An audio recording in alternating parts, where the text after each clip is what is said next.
Mi nombre es Teresa. Tengo 69 años, y hasta hace 5 minutos pensaba que el mayor peligro en mi vida era olvidar mi lista de compras en el supermercado. Es un martes soleado de octubre, y estoy saliendo de mi casa como cualquier día normal, con mi bolso de cuero marrón colgado del hombro y las llaves de mi automóvil tintineando en mi mano derecha. El aire matutino está fresco pero agradable, y los últimos rayos dorados del otoño se filtran a través de los árboles de mi jardín delantero, creando esas sombras largas que siempre me recuerdan lo hermosa que puede ser esta época del año. Mi automóvil, un sedán plateado que compré hace 3 años después de que mi esposo falleciera, está estacionado en el sendero de entrada como siempre, reluciente bajo el sol matutino. Es un auto confiable, el tipo de vehículo que nunca me da problemas, que siempre arranca al primer intento y que me ha llevado a miles de lugares durante estos años de viudez sin una sola falla mecánica. Tengo una lista mental de las cosas que necesito hacer hoy: ir al banco para depositar un cheque, pasar por la farmacia para recoger mis medicamentos mensuales y hacer las compras de la semana en el supermercado que está a 20 minutos de mi casa. Es la rutina típica de cualquier mujer de mi edad que vive sola pero que mantiene una vida activa e independiente. Mi casa, una construcción de 2 pisos con jardín amplio que heredé recientemente de mi hermana mayor, está más silenciosa de lo usual esta mañana. Mi hijo Ricardo y su esposa Amanda, que han estado viviendo conmigo temporalmente durante los últimos 4 meses, salieron temprano para unas diligencias importantes que no especificaron. Su hijo Sebastián, mi nieto de 10 años, supuestamente estaba durmiendo cuando me levanté hace 1 hora. Sebastián es un niño especial, el tipo de niño que siempre está observando todo con esos ojos grandes e inteligentes que parecen ver más de lo que la mayoría de los adultos notan. Tiene el cabello castaño rizado como su padre tenía a esa edad, pero su personalidad es completamente diferente. Donde Ricardo siempre fue impulsivo y algo egoísta, Sebastián es reflexivo, cuidadoso y sorprendentemente empático para un niño de su edad. Desde que se mudaron a mi casa, Sebastián y yo hemos desarrollado una relación especial. Él me ayuda con las tareas domésticas pequeñas, me acompaña en mis caminatas matutinas por el jardín y me hace las preguntas más fascinantes sobre la vida, la historia y el mundo en general. Es el tipo de niño que hace que te sientas optimista sobre el futuro de la humanidad. Pero esta mañana, mientras camino hacia mi automóvil con pasos que se sienten más ligeros de lo que han sido en meses, algo interrumpe la tranquilidad perfecta del día. ¡Abuela! ¡Abuela! ¡No subas al auto! La voz de Sebastián corta el aire matutino como un cuchillo, cargada de una urgencia y terror que nunca había escuchado en él antes. Me detengo inmediatamente, girando hacia la casa para ver a mi nieto corriendo hacia mí desde la puerta trasera, con el rostro completamente pálido y los ojos abiertos de par en par, como si hubiera visto algo que lo había aterrorizado hasta los huesos. Lleva puesto su pijama de superhéroes, sus pequeños pies descalzos golpeando el pavimento mientras corre, y hay algo en su expresión que hace que mi sangre se congele instantáneamente. No es la cara de un niño que está jugando o siendo dramático. Es la cara de alguien que ha visto algo terrible y que está desesperado por evitar que suceda algo peor. «¡No subas al auto, abuela! ¡Por favor, no subas!», grita otra vez, llegando hasta donde estoy parada y agarrando mi brazo con ambas manos pequeñas pero sorprendentemente fuertes. «Sebastián, ¿qué pasa, mi amor?», pregunto, arrodillándome para quedar a su altura y poder ver directamente a sus ojos. «¿Por qué no debo subir al auto?». Sus labios tiemblan mientras trata de formar las palabras, y puedo ver lágrimas comenzando a formar en sus ojos. «Vi a papá esta mañana», dice con una voz que es apenas un susurro. «Muy temprano, cuando pensaba que todos estaban durmiendo. Estaba haciendo algo debajo de tu auto con herramientas». «¿Ricardo estaba haciendo algo debajo de mi auto? ¿A qué hora? ¿Y por qué? ¿Qué tipo de cosas estaba haciendo?», pregunto, sintiendo que algo frío se está extendiendo por mi pecho. «No sé exactamente», dice Sebastián, limpiándose las lágrimas con el dorso de su mano. «Pero tenía herramientas y estaba acostado debajo del auto durante mucho tiempo. Y cuando terminó, escondió las herramientas en el garaje y se limpió las manos con un trapo que después tiró a la basura». ¿Por qué Ricardo estaría trabajando debajo de mi auto en secreto, muy temprano en la mañana y luego escondiendo las herramientas y tirando evidencia? Sebastián, digo, tratando de mantener mi voz calmada, aunque mi mente está corriendo en 1000 direcciones diferentes. ¿Estás seguro de lo que viste? Sí, abuela, dice con una certeza que me hace imposible dudar de él. Y también escuché algo anoche. ¿Escuchó algo anoche? ¿Qué escuchaste, mi amor? Sebastián mira alrededor nerviosamente, como si temiera que alguien pudiera estar escuchando nuestra conversación. Escuché a papá y mamá hablando en su habitación cuando pensaban que yo estaba dormido. Estaban hablando sobre ti y sobre cosas que me asustaron. Pero antes de seguir con esta conversación que claramente está revelando algo serio y potencialmente peligroso, déjame pedirte algo importante. Verifica si ya estás suscrito al canal y escribe en los comentarios, ¿desde dónde estás viendo este video? Nos encanta saber hasta dónde llegan nuestras historias, y tu apoyo significa todo para nosotros. Ahora, volvamos a ese momento donde mi nieto acababa de revelar algo que cambiaría mi vida para siempre. ¿Qué tipo de cosas te asustaron? Pregunto, aunque parte de mí no está segura de querer escuchar la respuesta. Sebastián traga saliva y mira hacia la casa para asegurarse de que estamos solos. Estaban hablando sobre cuánto dinero tendrían si algo te pasara. Y papá dijo algo sobre que no podemos esperar para siempre y que tenemos que acelerar las cosas. Las palabras de Sebastián me golpean como puñetazos físicos. Ricardo y Amanda estaban discutiendo cuánto dinero tendrían si algo me pasara, y estaban hablando sobre acelerar las cosas. Sebastián, digo, mi voz ahora temblando a pesar de mis esfuerzos por mantenerla firme. Necesito que me muestres exactamente dónde viste a tu papá trabajando en el auto. Sebastián me toma de la mano y me guía hacia el lado del auto donde está el motor. Estaba aquí, dice, señalando hacia la parte delantera del vehículo. Pero principalmente estaba trabajando allá abajo, añade, apuntando hacia la zona donde estarían las ruedas delanteras. Mi corazón comienza a latir más rápido mientras me doy cuenta de lo que podría significar esto. Si alguien quisiera causar un accidente automovilístico que pareciera accidental, una de las maneras más efectivas sería sabotear los frenos.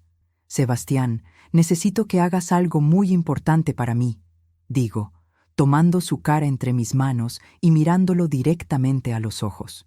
Necesito que vayas adentro y llames al 911. Diles que necesitamos que venga la policía porque sospechamos que alguien ha saboteado nuestro automóvil. Los ojos de Sebastián se abren aún más. ¿Crees que papá trató de lastimar el auto? La pregunta es tan inocente, tan devastadora en su simplicidad, que me toma un momento responder. ¿Cómo le explicas a un niño de 10 años que sospechas que su propio padre podría haber tratado de asesinar a su abuela? No sé exactamente qué estaba haciendo tu papá, digo cuidadosamente, pero necesitamos que profesionales revisen el auto para asegurarnos de que sea seguro. Sebastián asiente solemnemente y corre hacia la casa para hacer la llamada. Mientras tanto, yo me quedo parada junto al auto, sintiendo como si estuviera viendo mi vida desde afuera, como si fuera una espectadora de una película de suspenso en lugar de la protagonista de mi propia realidad. ¿Es posible que Ricardo, mi propio hijo, haya intentado matarme saboteando mi automóvil? El mismo niño que cargué en mi vientre durante 9 meses, que amamanté, que consolé durante pesadillas, que aplaudí en graduaciones y celebré en bodas. Pero mientras más pienso en su comportamiento durante los últimos meses, más piezas de un rompecabezas perturbador comienzan a encajar en mi mente. Ricardo había perdido su trabajo hace 6 meses y había estado luchando financieramente desde entonces. Él y Amanda habían tenido que mudarse a mi casa porque no podían pagar su alquiler. Habían estado haciendo comentarios extraños sobre mi salud, sobre mi edad, sobre cuánto tiempo podrían vivir personas como yo. También habían estado presionándome sutilmente para que actualizara mi testamento, para que hiciera cambios en mis pólizas de seguro, para que simplificara mis asuntos financieros de maneras que, ahora me doy cuenta, los beneficiarían enormemente si algo me pasara. 10 minutos después, escucho sirenas acercándose a mi casa. Sebastián regresa corriendo hacia mí, con una expresión que mezcla orgullo por haber hecho la llamada correctamente y terror por las implicaciones de lo que está sucediendo. Los policías vienen, abuela, dice, tomando mi mano. ¿Hice bien? Hiciste perfectamente, mi amor, le digo, abrazándolo contra mí. Acabas de salvarme la vida. 2 oficiales de policía llegan en un auto patrulla, seguidos minutos después por un técnico especializado en investigación de vehículos. Después de explicar la situación, el técnico se pone a trabajar examinando mi automóvil mientras los oficiales toman mi declaración y la de Sebastián. 20 minutos después, el técnico emerge de debajo del auto con una expresión grim que confirma mis peores temores. Señora Mendoza, dice, limpiándose las manos con un trapo, los frenos de su vehículo han sido saboteados deliberadamente. Las líneas de freno fueron cortadas de una manera que habría causado falla completa del sistema después de unos pocos kilómetros de manejo. ¿Las líneas de freno fueron cortadas deliberadamente? ¿Mi propio hijo trató de asesinarme cortando los frenos de mi auto? ¿Habría sobrevivido si hubiera manejado el auto esta mañana? Pregunto, aunque no estoy segura de querer saber la respuesta. El técnico sacude su cabeza. Con la velocidad y las colinas en la ruta hacia el centro de la ciudad, muy probablemente habría resultado en un accidente fatal. Un accidente fatal. Ricardo había planeado mi muerte para que pareciera un accidente automovilístico. ¿Cuándo calculan que fue hecho el sabotaje?, pregunta uno de los oficiales. Basado en la condición del corte y la cantidad de fluido que se ha filtrado, yo diría que fue hecho esta mañana temprano, probablemente entre las 5 y las 6 de la mañana. Exactamente cuando Sebastián había visto a Ricardo trabajando debajo del auto. Mientras los oficiales toman fotografías y recopilan evidencia, me quedo parada en mi jardín delantero, sosteniendo la mano de Sebastián, tratando de procesar la realidad de que mi propio hijo había tratado de asesinarme, y que si no hubiera sido por la valentía y la observación de un niño de 10 años, ahora estaría muerta. «Abuela», susurra Sebastián, tirando suavemente de mi manga. ¿Papá realmente trató de lastimarte? Es la pregunta que he estado temiendo, pero que sé que tengo que responder honestamente. Creo que sí, mi amor, digo suavemente. Pero lo que más importa es que tú me protegiste. Fuiste muy valiente al decirme lo que viste. ¿Qué va a pasar ahora?, pregunta. Miro hacia mi casa, donde Ricardo y Amanda regresarán pronto sin saber que su plan ha sido descubierto y que la policía los está esperando.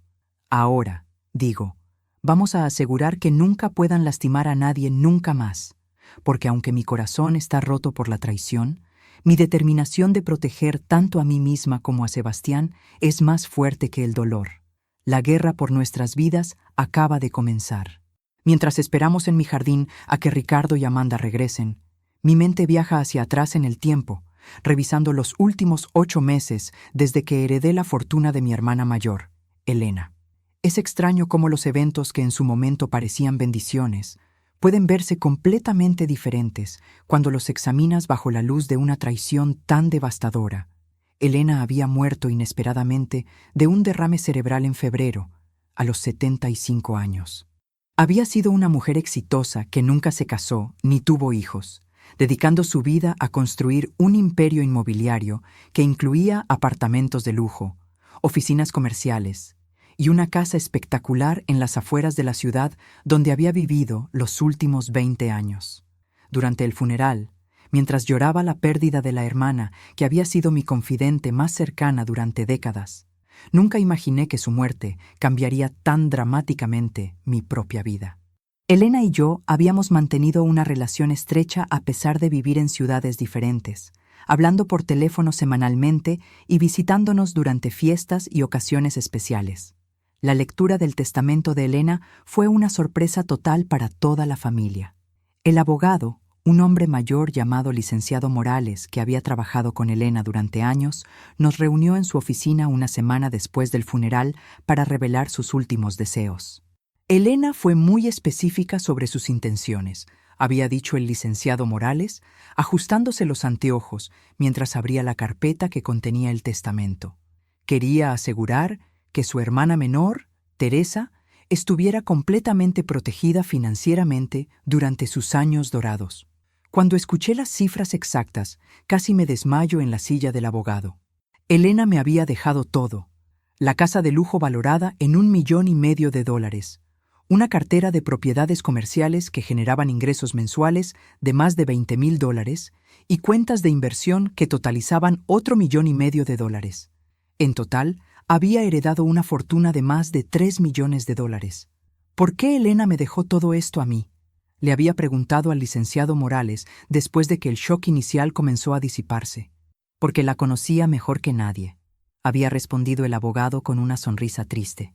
Elena siempre decía que usted era la única persona en la familia en quien podía confiar completamente, la única que nunca había mostrado interés en su dinero, sino solo en su bienestar personal.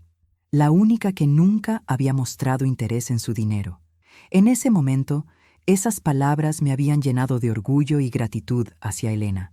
Ahora, sentada en mi jardín mientras la policía documenta el intento de asesinato de mi propio hijo, esas palabras adquieren un significado completamente diferente, porque claramente otras personas en mi familia sí habían estado interesadas en el dinero de Elena, y cuando ese dinero se convirtió en mi dinero, ese interés se había vuelto mortal. En los días inmediatos después de heredar la fortuna de Elena, mi vida había cambiado de maneras que inicialmente parecían completamente positivas. De ser una viuda de clase media que vivía cómodamente, pero con cuidado de sus gastos, de repente me convertí en una mujer adinerada con más dinero del que jamás había soñado poseer.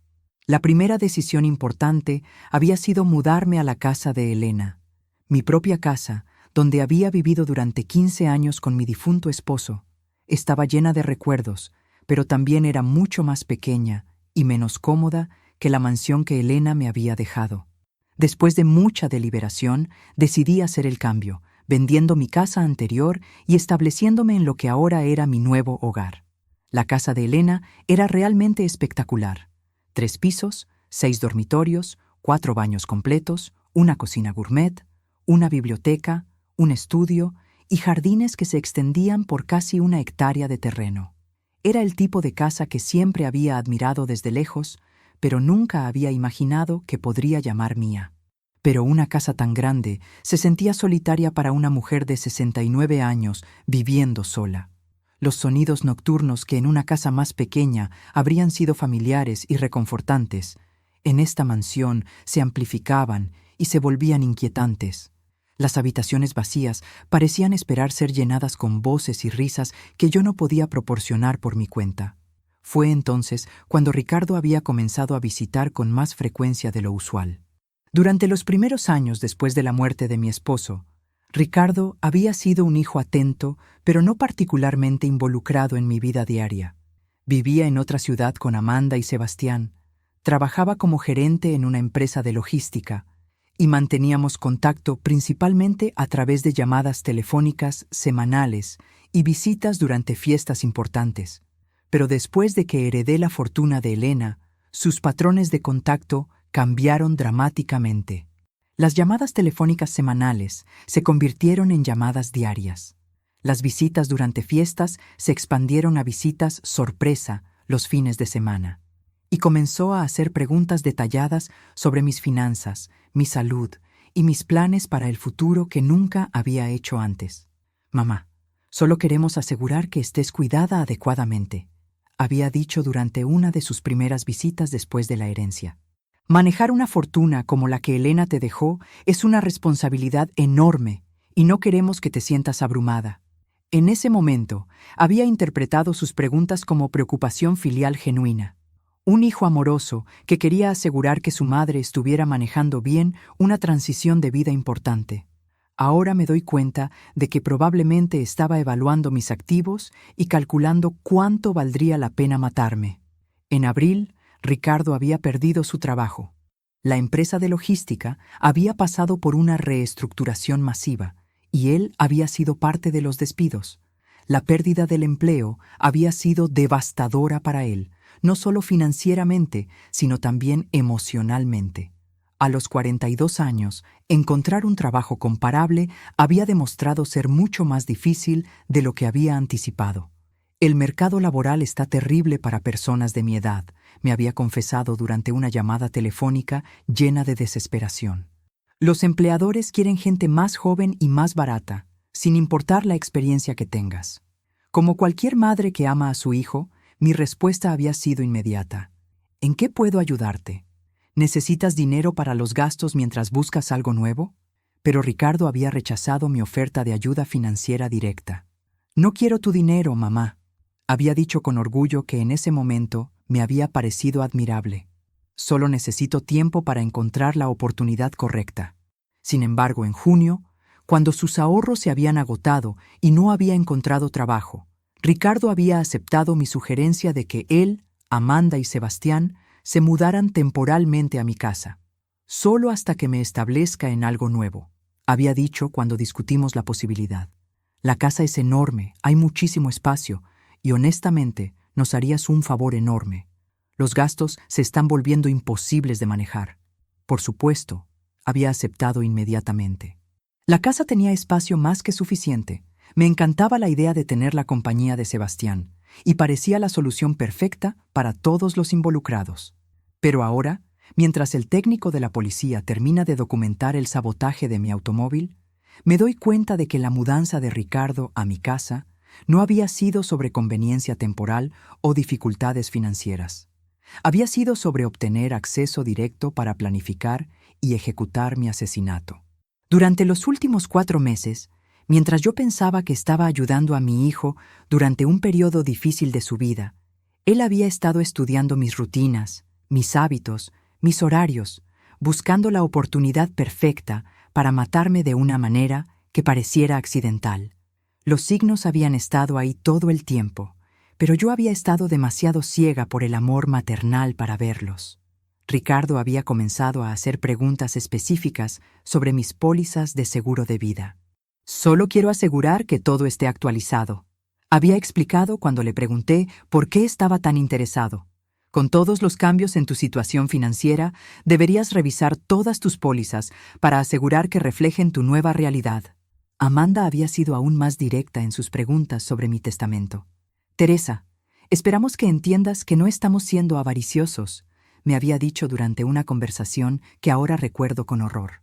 Pero Sebastián es tu único nieto, y naturalmente nos preocupamos por su futuro educativo y financiero. Sebastián es tu único nieto, como si eso fuera justificación para asesinar a su abuela. También habían comenzado a hacer comentarios sutiles sobre mi edad y mi salud, que ahora reconozco como intentos de establecer una narrativa donde mi muerte repentina parecería natural, o al menos no sorprendente.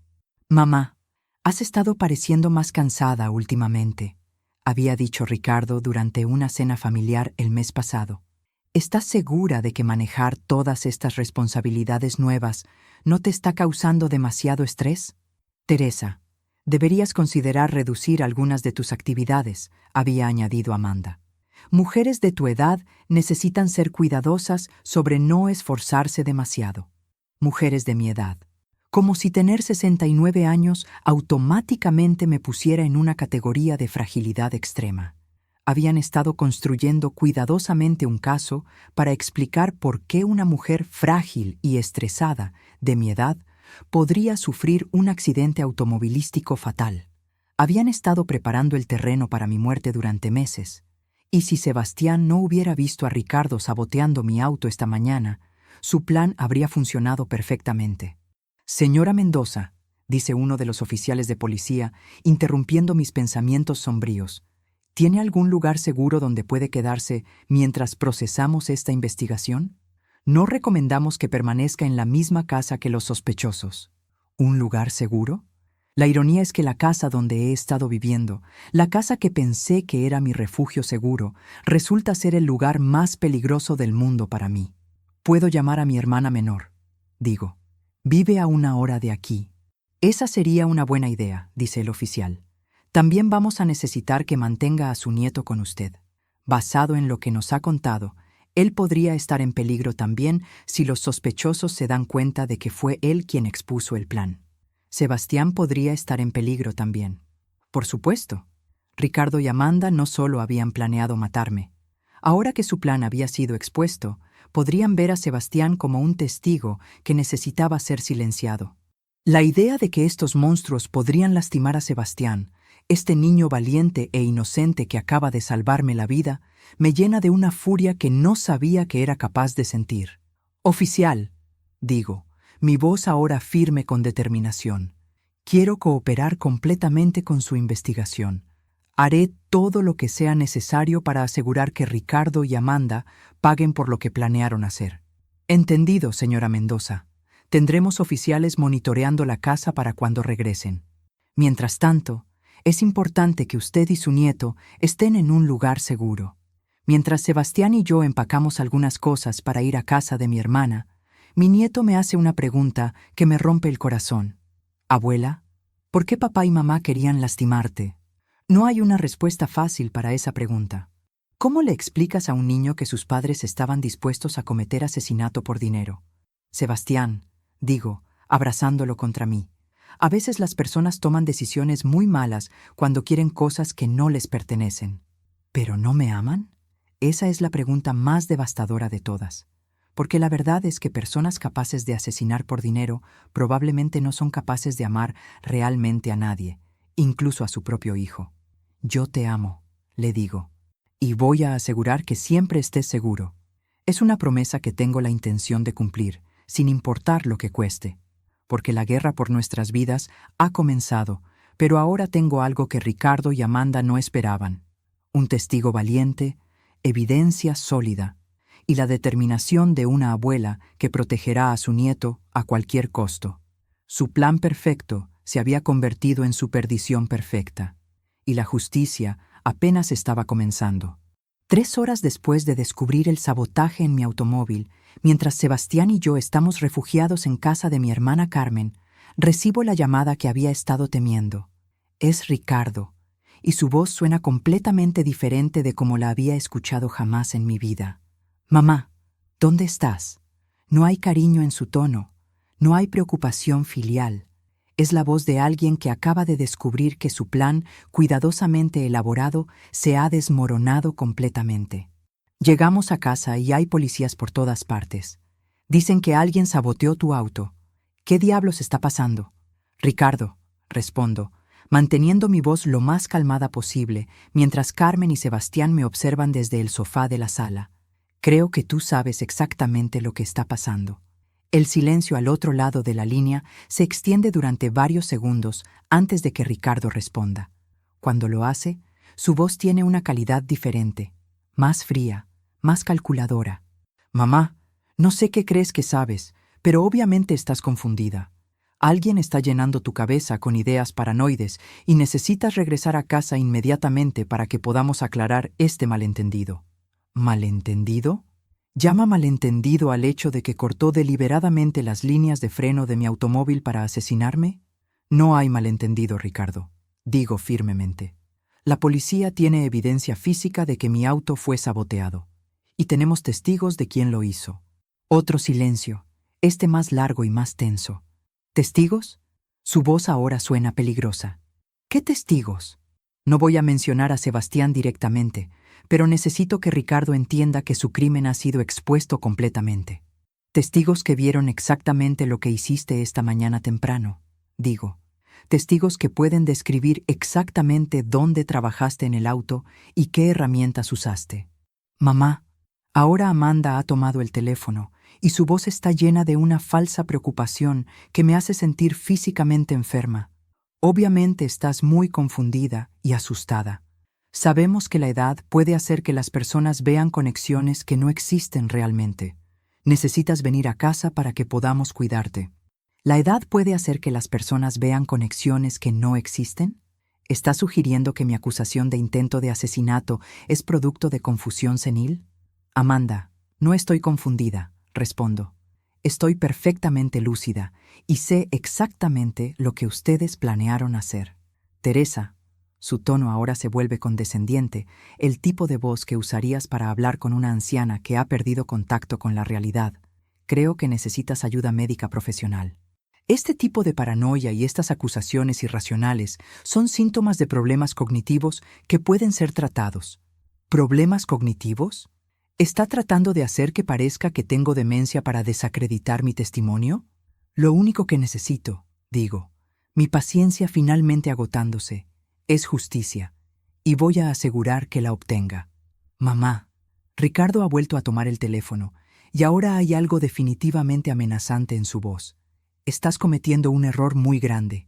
Estás destruyendo a tu propia familia basada en fantasías paranoicas. Si continúas con esta locura, vas a lamentar las consecuencias. ¿Consecuencias? ¿Mi propio hijo me está amenazando directamente?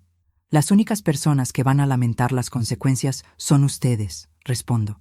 Cuando estén en prisión por intento de asesinato. Cuelgo el teléfono con manos que tiemblan. No de miedo, sino de ira pura. Carmen, que ha estado escuchando mi lado de la conversación con una expresión de horror creciente, se acerca y pone su brazo alrededor de mis hombros. Teresa, no puedo creer lo que acabo de escuchar, dice, su voz llena de incredulidad. ¿Ricardo realmente trató de matarte? La evidencia es clara, digo. Cortó las líneas de freno de mi auto. Si Sebastián no me hubiera advertido, ahora estaría muerta. Carmen mira hacia Sebastián, que está sentado en silencio en el sofá, sus ojos grandes llenos de una tristeza que ningún niño de 10 años debería tener que cargar. Sebastián, mi amor, dice Carmen gentilmente, fuiste muy valiente al salvar a tu abuela. Eres un héroe. Sebastián no responde inmediatamente. Cuando finalmente habla, su voz es apenas un susurro. ¿Por qué mis papás querían lastimar a la abuela? ¿Hice algo malo al detenerlos? La pregunta rompe mi corazón en pedazos. Este niño inocente está cuestionando si hizo algo malo al salvar mi vida, porque eso significó exponer a sus propios padres como criminales. Sebastián, digo, arrodillándome frente a él y tomando sus pequeñas manos entre las mías, no hiciste nada malo. Hiciste exactamente lo correcto. Salvaste mi vida, y eso te convierte en el niño más valiente que conozco. ¿Pero ahora mis papás van a ir a la cárcel? No hay manera de suavizar esta realidad para él. Sus padres probablemente van a pasar décadas en prisión por intento de asesinato. Sí, mi amor, digo suavemente. Van a ir a la cárcel porque hicieron algo muy malo. Pero eso no es culpa tuya. Esa es la consecuencia de las decisiones que ellos tomaron. El teléfono de Carmen suena, interrumpiendo nuestra conversación. Es el detective a cargo de mi caso. Señora Mendoza, soy el detective Herrera.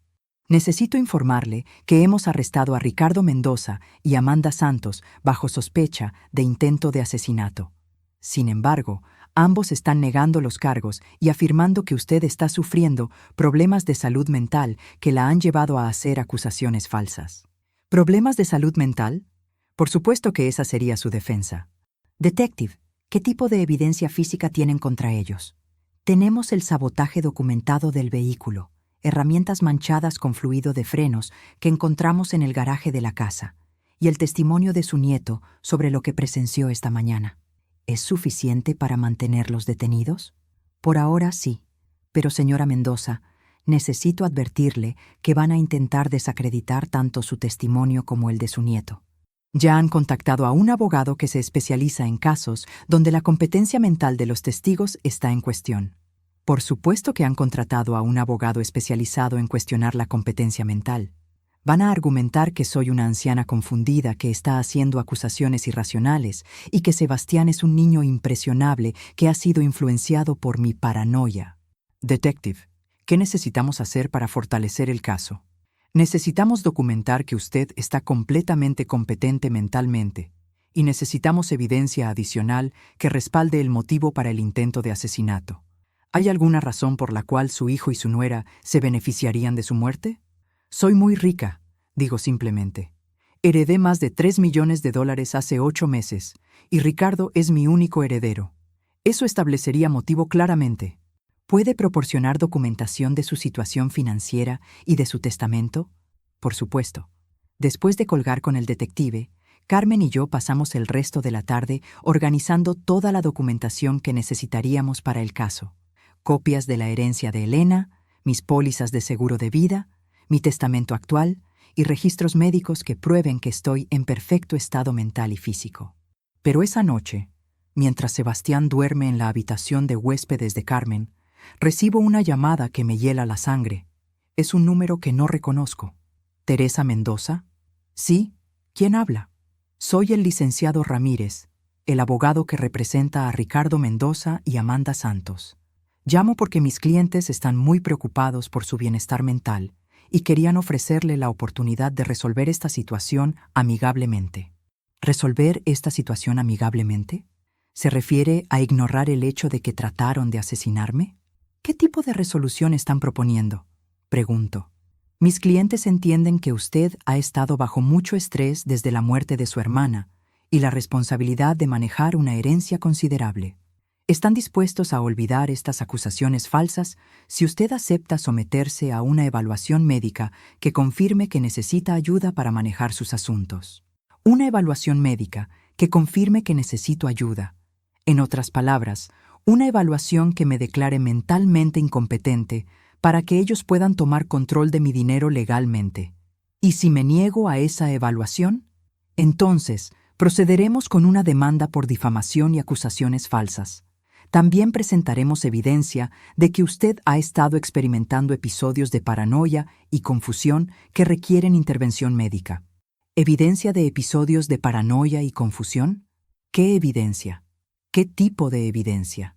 Testimonios de múltiples personas que han observado comportamiento errático de su parte durante los últimos meses, incidentes documentados de memoria deficiente, decisiones financieras cuestionables y episodios de sospecha irracional hacia miembros de la familia que solo estaban tratando de ayudarla.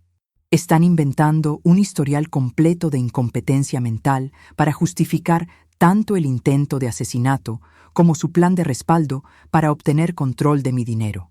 Licenciado Ramírez, digo, mi voz ahora fría con determinación, puede decirles a sus clientes que prefiero ir a juicio.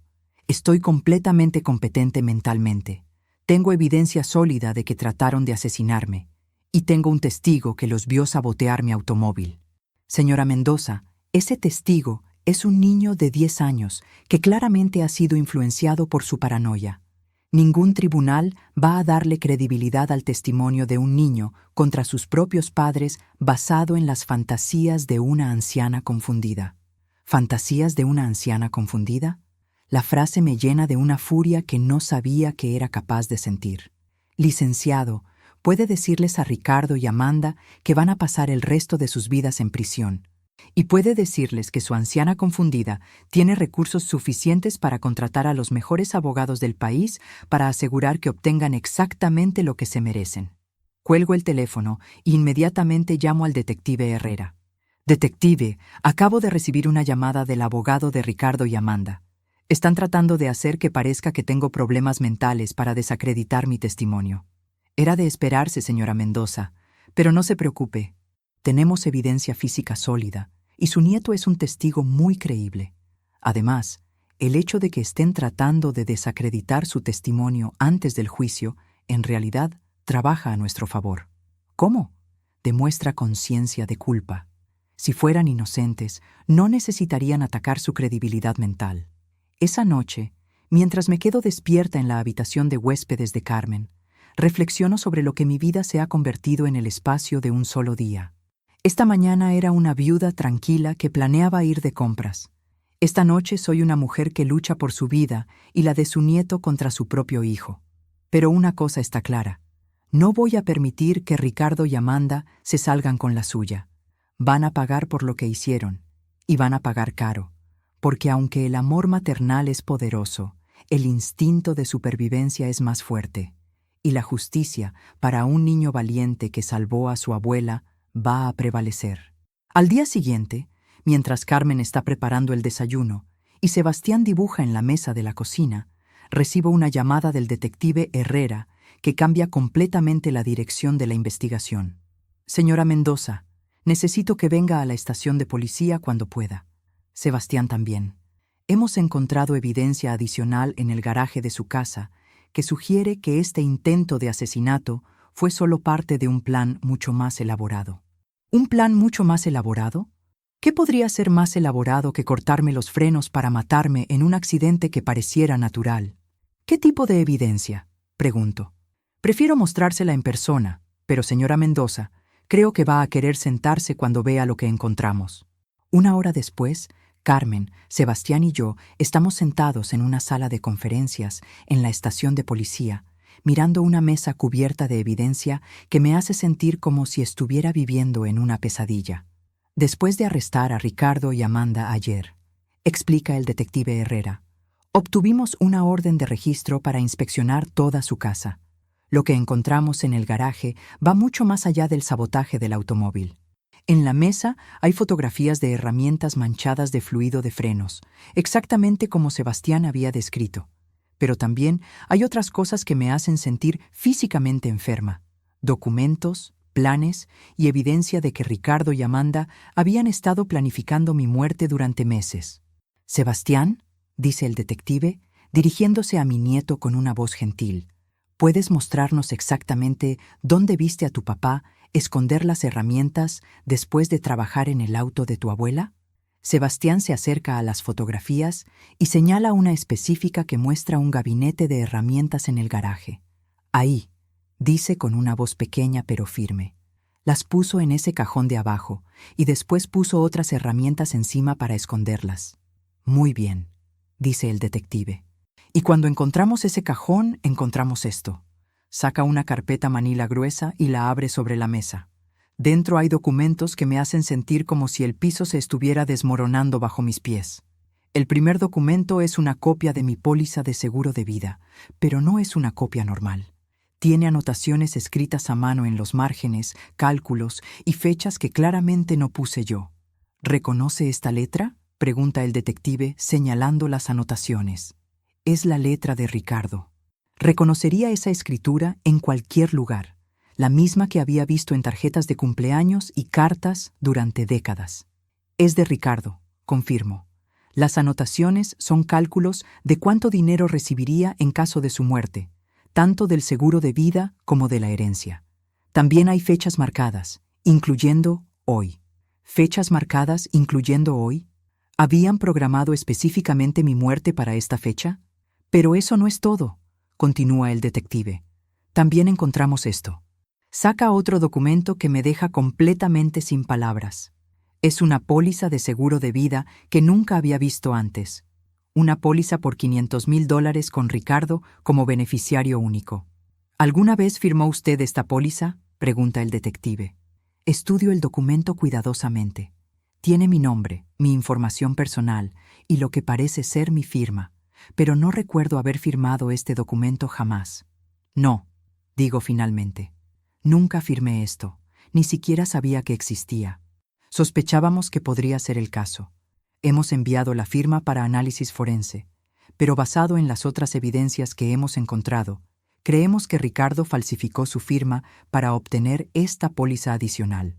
Ricardo había falsificado mi firma para obtener una póliza de seguro de vida de $500,000, además de los 3 millones que ya heredaría de mi patrimonio. Hay más, dice el detective, sacando otro conjunto de documentos. Encontramos estos planes detallados de cómo hacer que su muerte pareciera accidental. Los documentos que me muestra son como un manual de asesinato. Hay investigaciones impresas de Internet sobre diferentes tipos de accidentes automovilísticos, instrucciones sobre cómo sabotear frenos sin dejar evidencia obvia, y cronogramas detallados de mis rutinas diarias. Habían estado estudiando sus movimientos durante meses, explica el detective. Sabían exactamente qué ruta tomaría hacia el centro de la ciudad.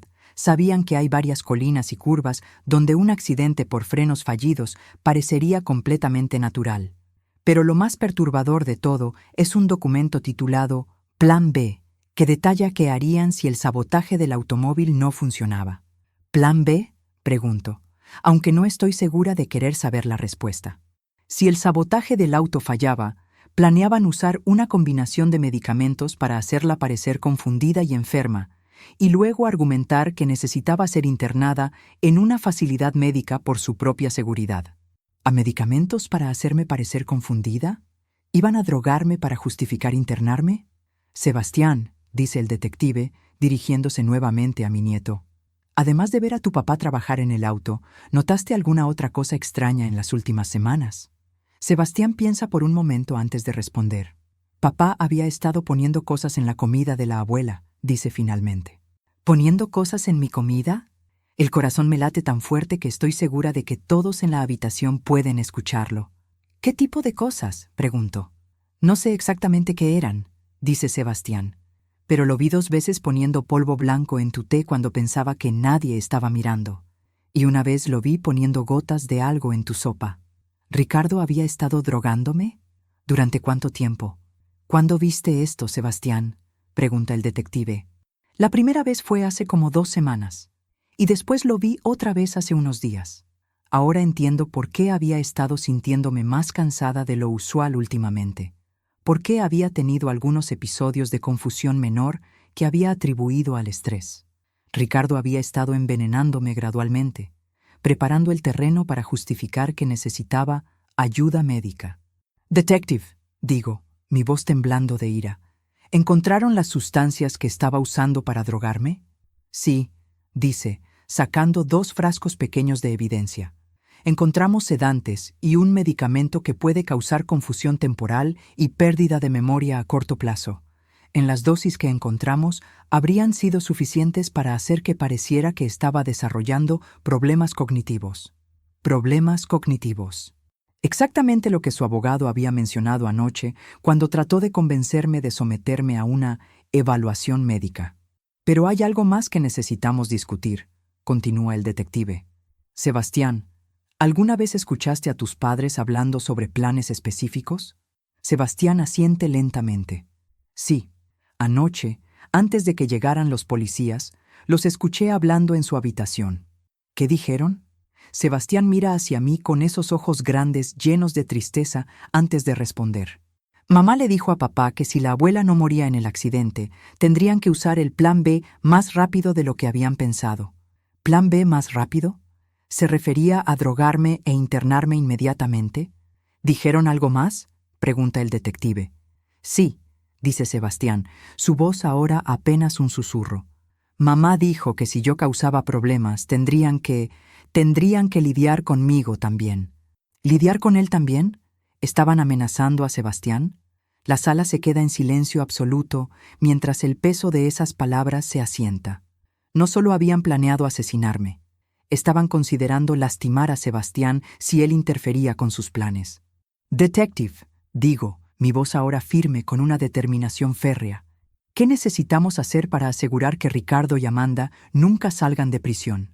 Con toda esta evidencia, señora Mendoza, estoy confiado de que enfrentarán cargos por intento de asesinato, falsificación de documentos, administración ilegal de sustancias controladas y posiblemente amenazas contra un menor.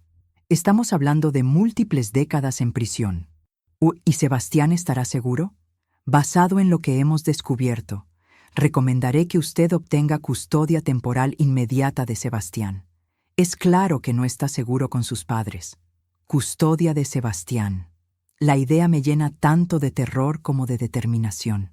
Terror por la responsabilidad de criar a un niño a mi edad, pero determinación de proteger al niño valiente que me salvó la vida. Sebastián, digo, tomando sus pequeñas manos entre las mías, ¿te gustaría quedarte conmigo? ¿Ser mi familia de verdad? Los ojos de Sebastián se llenan de lágrimas, pero asiente firmemente. Sí, abuela, tú me amas de verdad. Mis papás solo querían dinero. Es una observación devastadoramente madura para un niño de 10 años, pero también muestra una sabiduría y una fortaleza que me dan esperanza para nuestro futuro juntos. Detective, digo, ¿cuándo podemos comenzar los procedimientos de custodia? Podemos iniciar el papeleo hoy mismo. Con toda la evidencia que tenemos contra Ricardo y Amanda, no creo que haya ningún tribunal en el país que permita que Sebastián regrese con ellos. Mientras salimos de la estación de policía esa tarde, con copias de toda la evidencia y citas programadas con trabajadores sociales y abogados de familia, me doy cuenta de que mi vida ha cambiado de maneras que nunca habría imaginado. Hace una semana, era una viuda solitaria viviendo en una casa demasiado grande. Hoy, soy una abuela que lucha por la custodia de su nieto contra su propio hijo, quien trató de asesinarla por dinero. Pero mientras miro a Sebastián, que está caminando junto a mí con una confianza nueva en sus pasos, me doy cuenta de que tal vez esta tragedia también es una bendición disfrazada, porque ahora tengo exactamente lo que había estado buscando sin saberlo. Una familia real, basada en amor genuino en lugar de avaricia. y aunque la batalla legal apenas está comenzando, sé que vamos a ganar, porque la verdad está de nuestro lado. Y la justicia para un niño valiente que salvó a su abuela va a prevalecer, sin importar lo que cueste. 6 semanas después del intento de asesinato, estoy sentada en la primera fila del tribunal, con Sebastián a mi lado y Carmen sosteniéndome la mano, observando cómo Ricardo y Amanda son llevados a la sala del tribunal esposados y vestidos con uniformes carcelarios naranjas.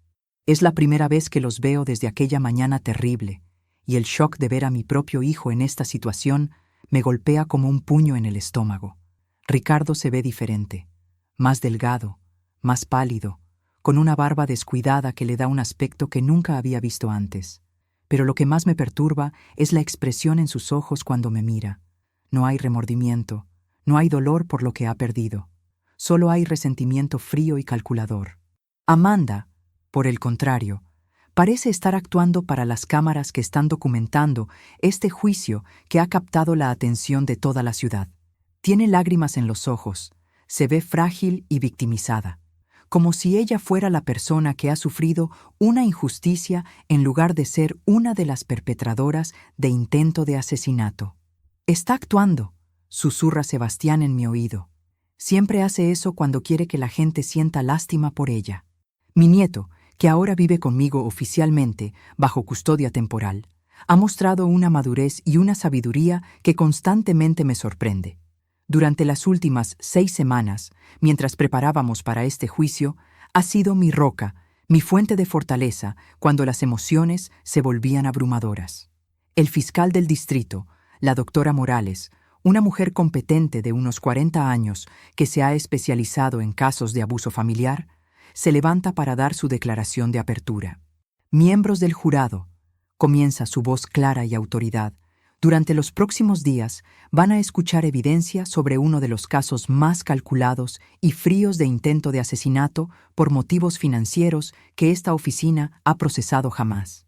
Van a escuchar cómo Ricardo Mendoza y Amanda Santos, motivados por pura avaricia, desarrollaron un plan elaborado para asesinar a Teresa Mendoza, una mujer de 69 años cuyo único crimen fue heredar una fortuna de su hermana fallecida.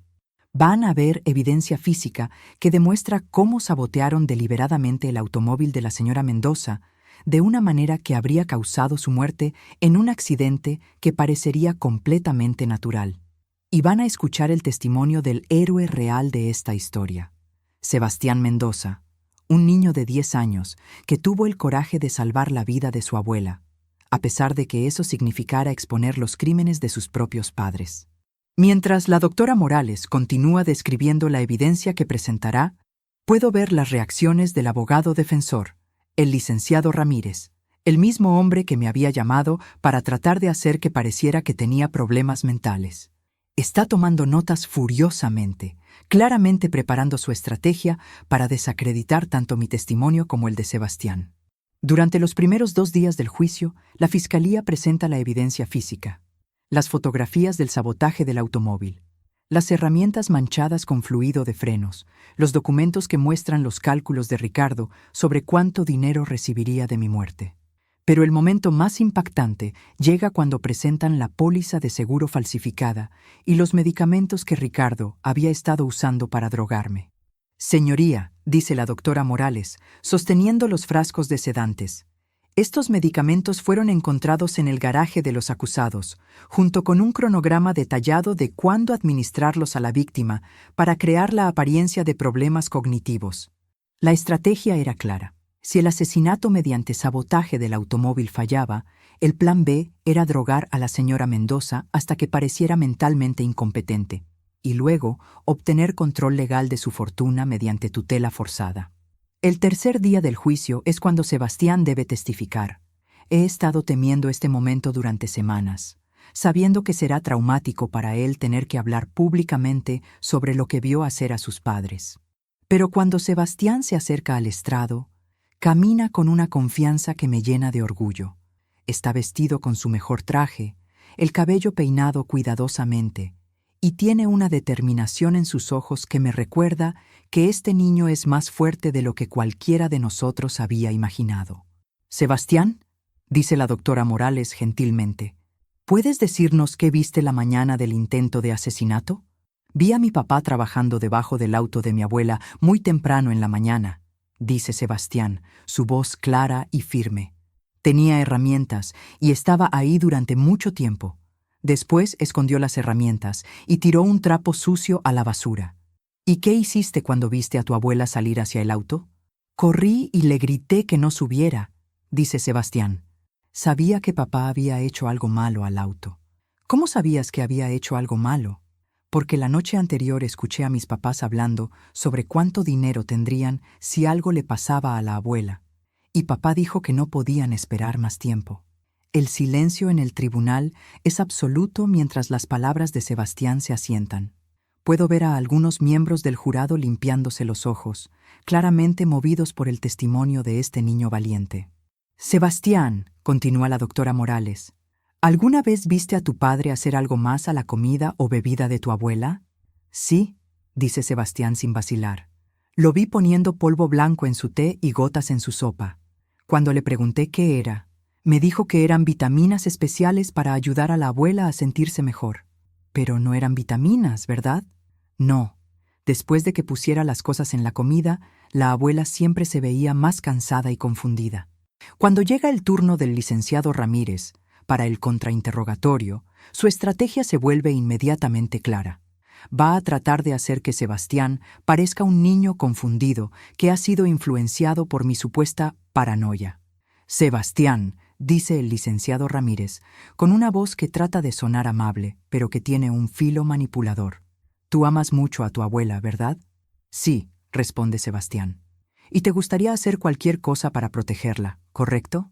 Sí.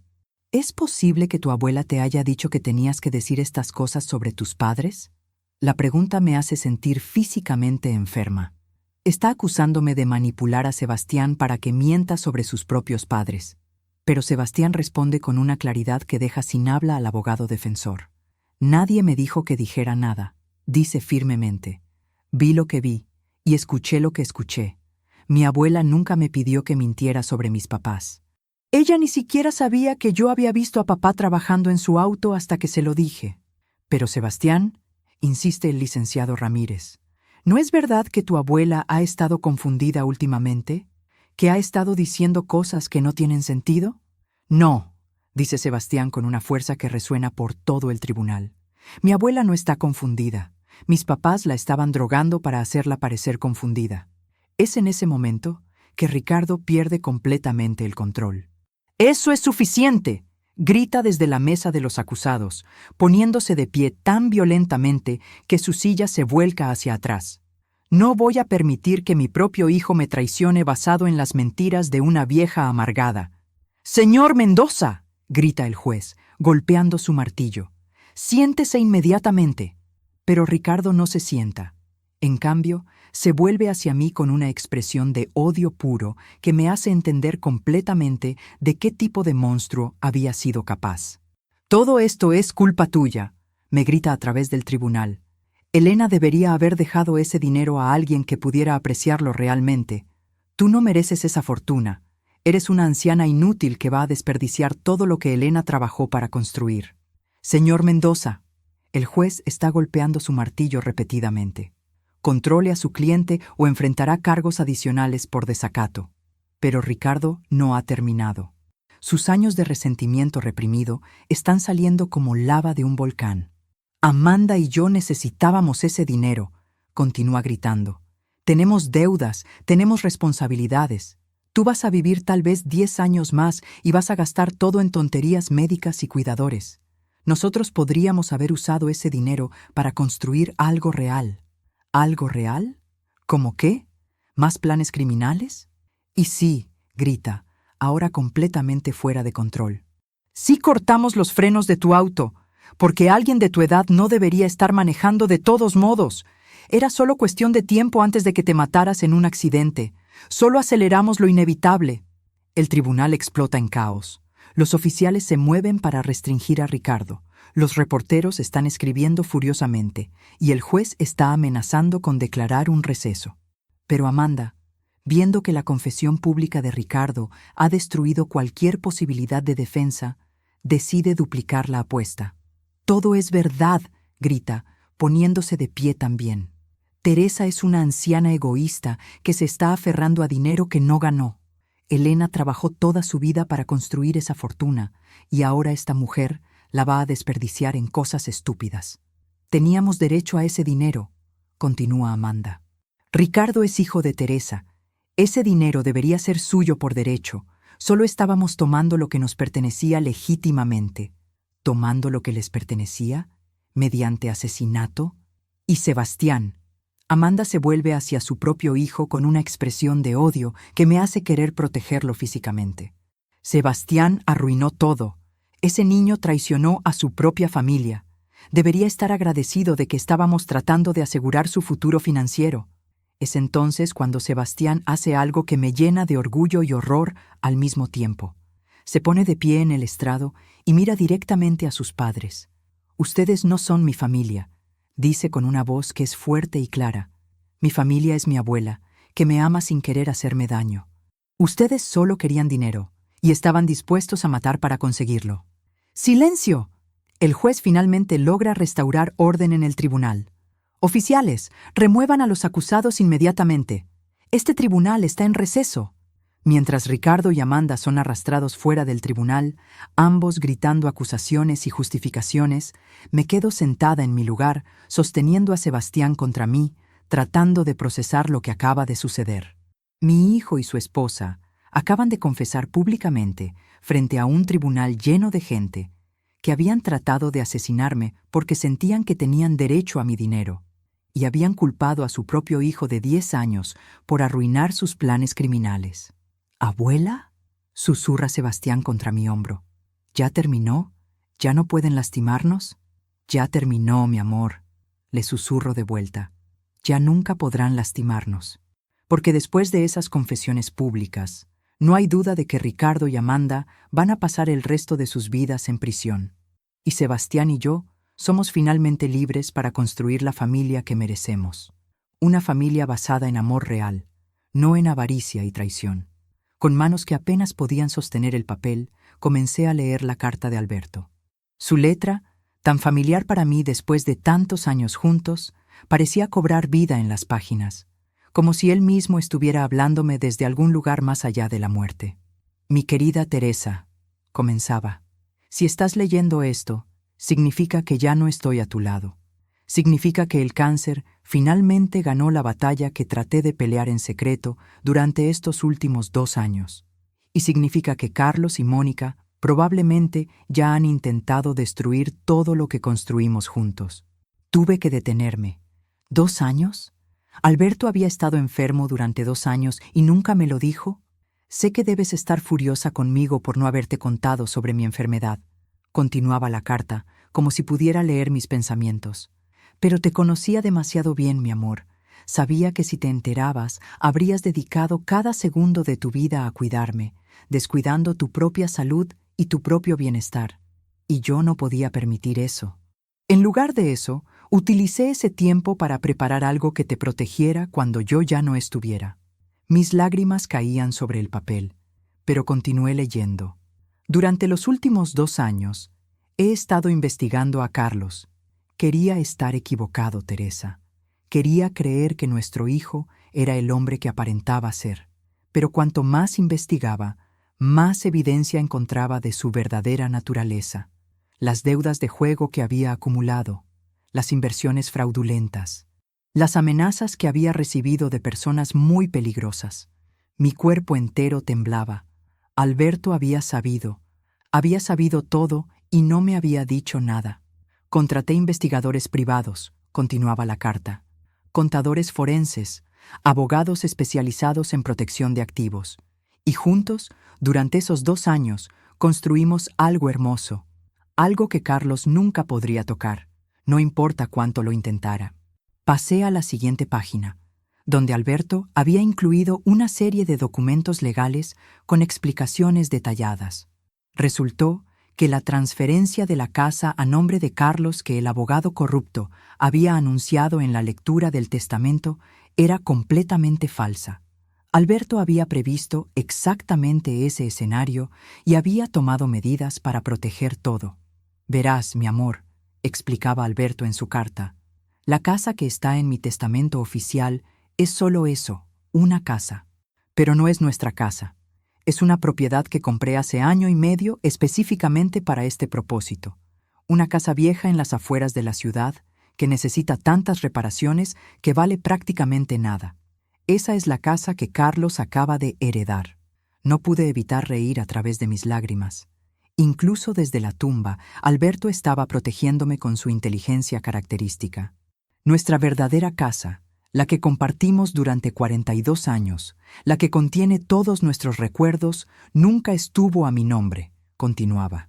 Hace 3 años la transferí a un fideicomiso familiar irrevocable a tu nombre. Carlos no puede tocarla. Ni siquiera sabe que existe ese fideicomiso. Pero eso no era todo. A medida que seguía leyendo, descubría capa tras capa de la protección que Alberto había construido para mí. El dinero que Carlos creía que iba a heredar también era falso. Alberto había movido todos nuestros ahorros reales a cuentas protegidas en mi nombre 6 meses antes de morir. El dinero en las cuentas bancarias mencionadas en el testamento oficial era mínimo, apenas suficiente para cubrir los gastos del funeral. Pero hay más, Teresa, escribía Alberto, y podía imaginar su sonrisa astuta mientras escribía estas palabras.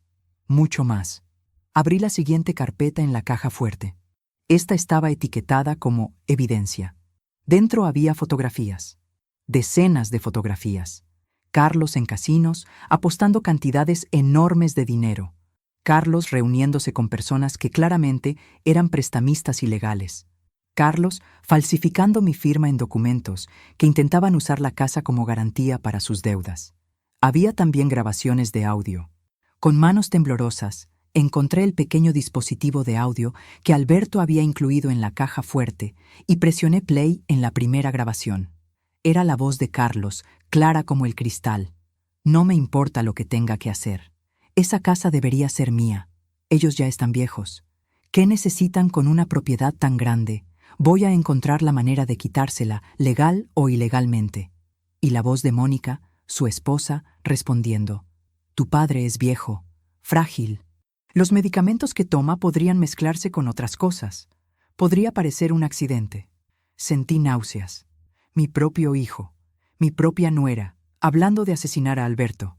Pero Alberto lo había sabido, lo había grabado todo, y había recopilado toda la evidencia que yo necesitaría para protegerme. La carta continuaba. Teresa, sé que esto debe ser devastador para ti, descubrir que nuestro hijo es capaz de estas cosas. Pero necesitabas saber la verdad. Y necesitabas tener las herramientas para defenderte cuando yo ya no estuviera allí para hacerlo. En esta caja fuerte también encontrarás los nombres y contactos de 3 abogados diferentes que ya están al tanto de toda esta situación. Ellos tienen copias de toda esta evidencia. Si Carlos intenta algo, si trata de manipularte o amenazarte de cualquier manera, solo necesitas llamar a cualquiera de estos abogados y ellos se encargarán de todo. También encontrarás una carpeta etiquetada como seguridad financiera.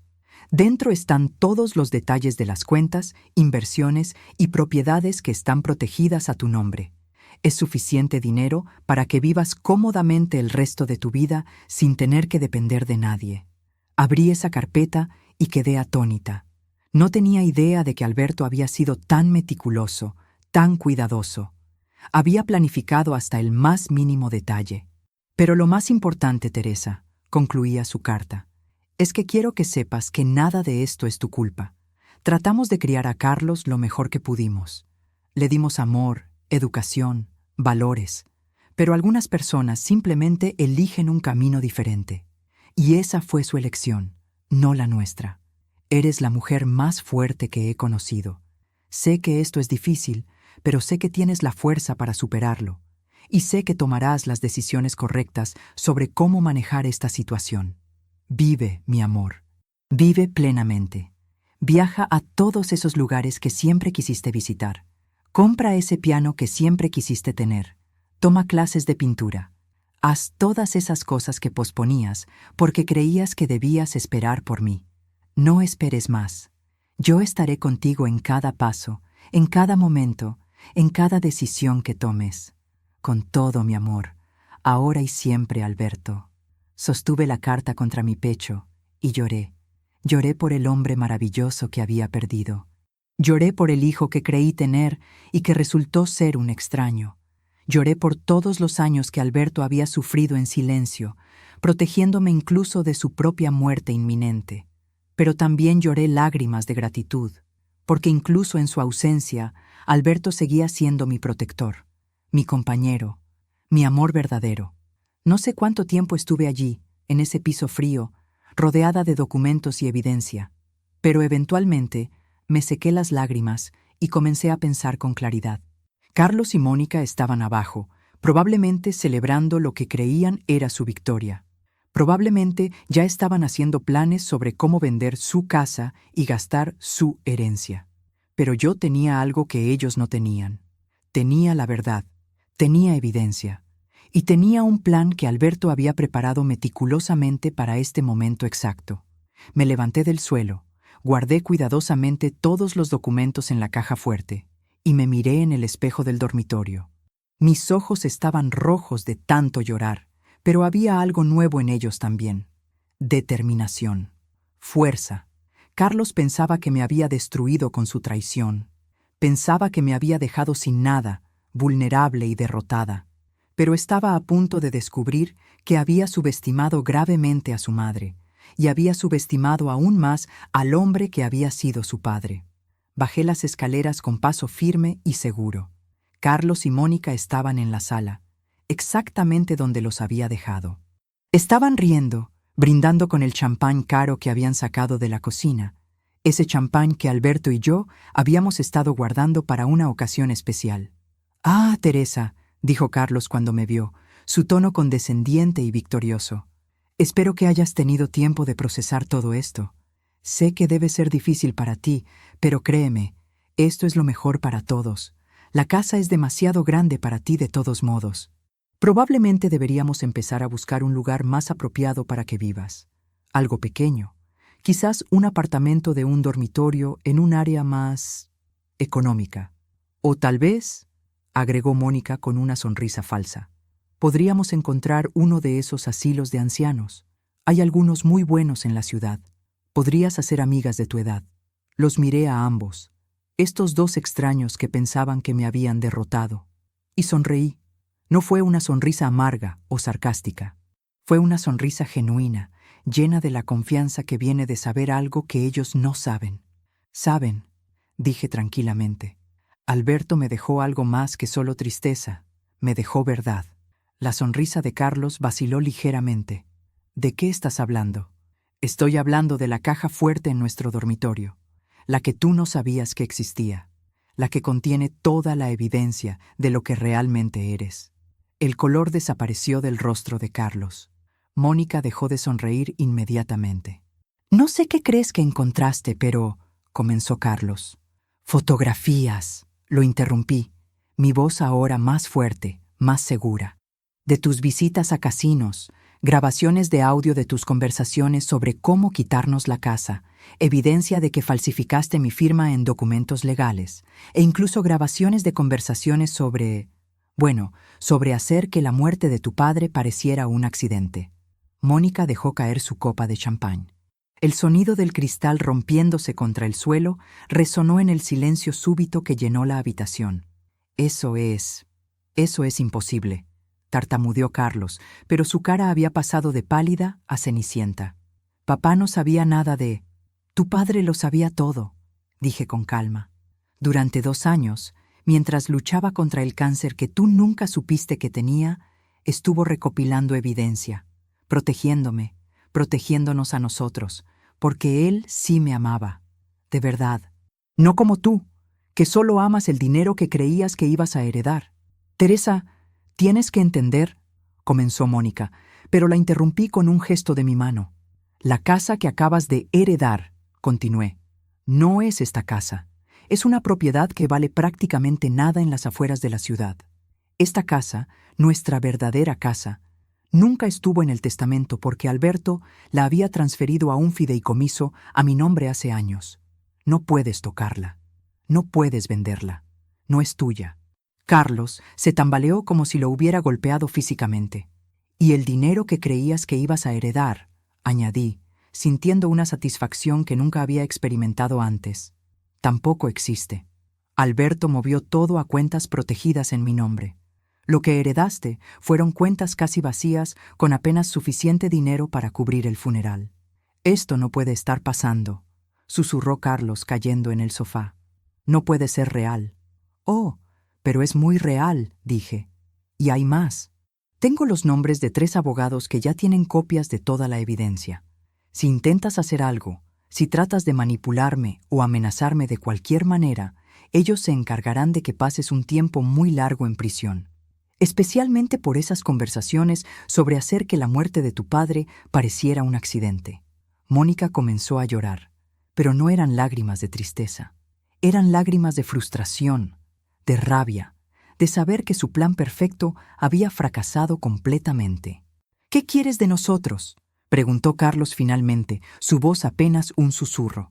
Quiero que salgan de mi casa, dije con simplicidad. Quiero que salgan ahora mismo y no vuelvan nunca. Quiero que me dejen vivir el resto de mi vida en paz, sin su codicia, sin sus mentiras, sin su presencia.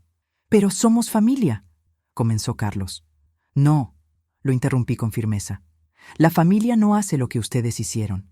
La familia no planea asesinar a su propio padre por dinero. Ustedes dejaron de ser mi familia en el momento en que decidieron traicionar todo lo que Alberto y yo les enseñamos. Carlos se levantó lentamente, su postura derrotada. Mónica lo siguió, sus ojos evitando los míos. Si alguna vez intentas contactarme, dije mientras se dirigían hacia la puerta, si tratas de acercarte a mí de cualquier manera, toda esa evidencia irá directamente a la policía, y no dudes ni por un segundo que lo haré. Se fueron sin decir otra palabra. Observé desde la ventana cómo subían a su auto y se alejaban, probablemente por última vez. Cuando las luces traseras de su auto desaparecieron en la distancia, finalmente dejé escapar el aliento que no sabía que estaba conteniendo. Mis piernas temblaban y tuve que sentarme. Miré alrededor de la sala. Esta casa que Alberto y yo habíamos convertido en un hogar durante tantos años. Las paredes llenas de fotografías de momentos felices. Los muebles que habíamos elegido juntos. El piano que Alberto me había regalado en nuestro 20º aniversario y que nunca había aprendido a tocar porque siempre estaba demasiado ocupada. Y en ese momento recordé las palabras finales de la carta de Alberto. Vive, mi amor, vive plenamente. Al día siguiente, llamé a uno de los abogados que Alberto había mencionado en su carta. Confirmó que todo lo que Alberto había escrito era verdad. La casa era mía. El dinero era mío. Y había más que suficiente para vivir cómodamente el resto de mi vida. También me informó que Carlos había intentado contactarlo esa mañana, amenazando con demandar, pero cuando el abogado le mencionó casualmente la evidencia que teníamos, especialmente las grabaciones sobre planear accidentes, Carlos había colgado inmediatamente y no había vuelto a llamar. Durante las siguientes semanas, comencé a vivir de verdad por primera vez en años. Contraté a un profesor de piano y comencé a tomar clases 3 veces por semana. Me inscribí en un club de lectura local y hice amigas nuevas que no sabían nada sobre Carlos o sobre mi pasado doloroso. Comencé a planear viajes a todos esos lugares que Alberto y yo siempre habíamos hablado de visitar, pero nunca llegamos a ir. París, Roma, Grecia, lugares que ahora visitaría en su honor, llevándolo conmigo en mi corazón. Convertí una de las habitaciones extra en un estudio de arte y comencé a tomar clases de pintura. Descubrí que tenía talento para ello, algo que nunca hubiera sabido si no hubiera intentado. Y cada noche, antes de dormir, le hablaba a Alberto. Le contaba sobre mi día, sobre las cosas nuevas que estaba aprendiendo, sobre las personas que estaba conociendo. Y aunque él no podía responderme, sentía su presencia en cada rincón de nuestra casa.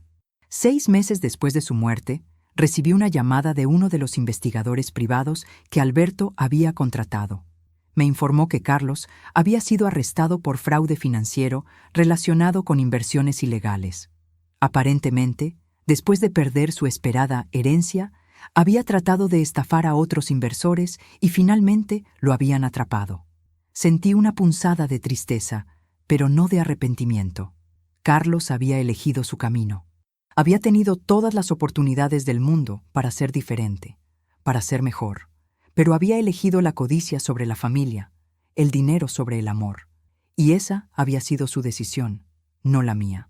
Ahora, mientras me siento en el banco de este parque, observando el atardecer con mi nuevo cuaderno de dibujo en el regazo, reflexiono sobre todo lo que ha pasado. Perdí a mi esposo, perdí a mi hijo, o al menos a la versión de mi hijo que creí que existía. Pero gané algo también.